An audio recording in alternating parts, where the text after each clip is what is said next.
manera dar el debate ahora. Es más, no pensaba intervenir porque más de lo que dijo el senador Camí y el senador Domenech, pero hay cosas que quedan en las actas y la verdad que me motivan y reitero, no quiero reiniciar ningún debate, pero quiero dejar en cierta manera constancia. En el fondo existe sí un prejuicio contra la propiedad privada, vamos a aceptarlo.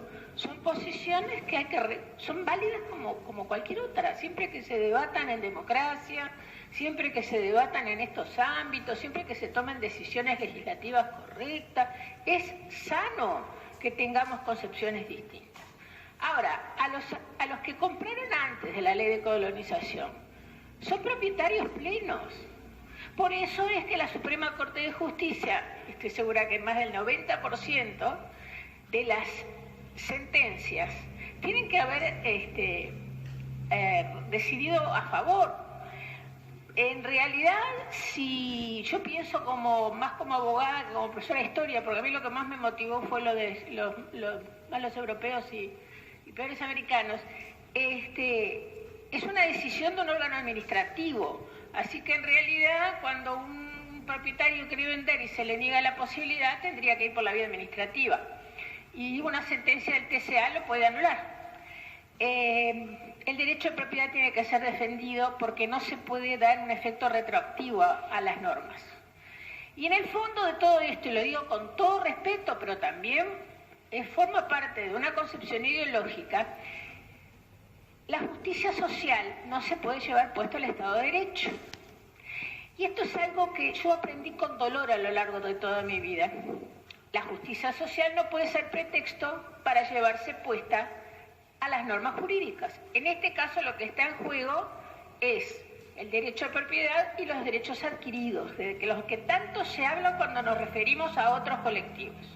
Acá son derechos adquiridos, no, más que a derechos adquiridos, es el derecho de propiedad.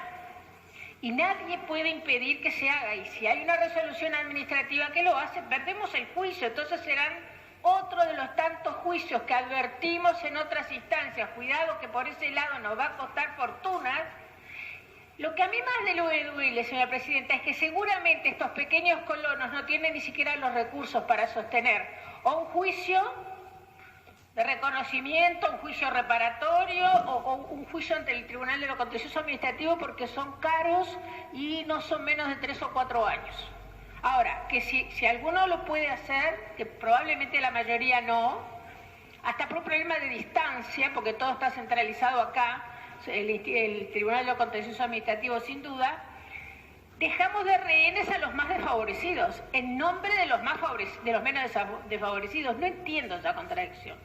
¿Por qué no volvemos a poner el eje? Son propietarios anterior a la ley de colonización. Punto. Reconozcámosles el derecho y si van al mercado, no van al mercado. Y bueno, y sí, vivimos en una economía de libre mercado. La otra cosa que sí quiero dejar sentado, porque siempre vamos a Artigas, ¿no? Y está bien.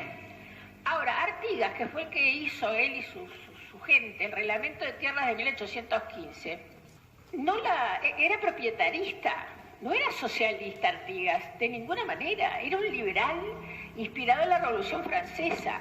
Entonces les otorgaba, según las necesidades, una parcela de 1,5 leguas de frente por 2 de fondo, aproximadamente hoy 3.000 hectáreas, que para aquella época era una mediana propiedad, que tuviera, y debía ser en 3 meses, un rancho y 2 corrales. Si no lo hacían 3 meses, el rancho y 2 corrales, le daba 30 días más y si no cumplía le sacaba la tierra. O sea que el concepto de trabajo y responsabilidad también lo tenía. Pero miren qué cosa increíble, ahora me estaba acordando. Los adjudicatarios de las tierras que daba Artigas a través del cabildo, de los cabildos, que no tenían ningún costo para el adjudicatorio, tenían condiciones, como por ejemplo no ser traidores a la revolución, que eso es lo que quiere decir la frase. Las podían permutar, porque efectivamente Artigas y nosotros, la patria esta, se fundó en esos principios. El principio de libertad. Entonces, ¿hacía justicia social? Claro que la hacía. ¿A costa de qué? A costa de las tierras de los enemigos de la revolución. Allí había un componente político, acá ese componente no está. Pero les permitía permutar, les permitía permutar. Y nosotros estamos dejando de rehenes, reitero, por dos principios que yo los recuerdo siempre y la verdad que siguen siendo la base ideológica, y está bien, yo lo respeto, no lo comparto, que el fin justifica los medios, y no es así, el fin no justifica los medios, y en segundo lugar, la justicia social tiene que respetar el Estado de Derecho. Entonces me duele porque me imagino lo que yo no las conozco, por eso aprendí estos días muchísimo, algunas las puedo conocer, otras no, pero me imagino que deben de ser personas con muy pocos recursos, porque son parcelas pequeñas, y uno que sabe lo que cuestan esos juicios y pagar esos abogados y teniendo razón, y que además ¿en qué nos cambia reconocer ese derecho adquirido ya? Porque además tienen escrituración muchos, y quedan una pequeña parte que tienen promesas de compraventa inscriptas en el registro, que es prácticamente lo mismo que tener la escritura, porque ya se produjo la adquisición del dominio. Sacamos ese problema, dejamos de discutir eso y miramos para adelante. Y no los dejamos además atados a la tierra, porque ni Artigas los dejaba atados a la tierra. Así que, por favor, no lo usemos al héroe, si no lo usamos, entre comillas, ¿no? Si no, efectivamente, estudiamos lo que Artigas hizo con la tierra. Y con esto termino, señora presidenta. Gran parte del problema del país hasta hoy, y yo puedo compartir, estoy segura, esto con el senador Sánchez, es que Artigas perdió. Porque lo que quería él justamente era crear una clase media rural, pero que tuviera el dominio de sus tierras. Al principio se lo daban usufructo, ¿por qué? Porque quería ver si cumplía con el trabajo.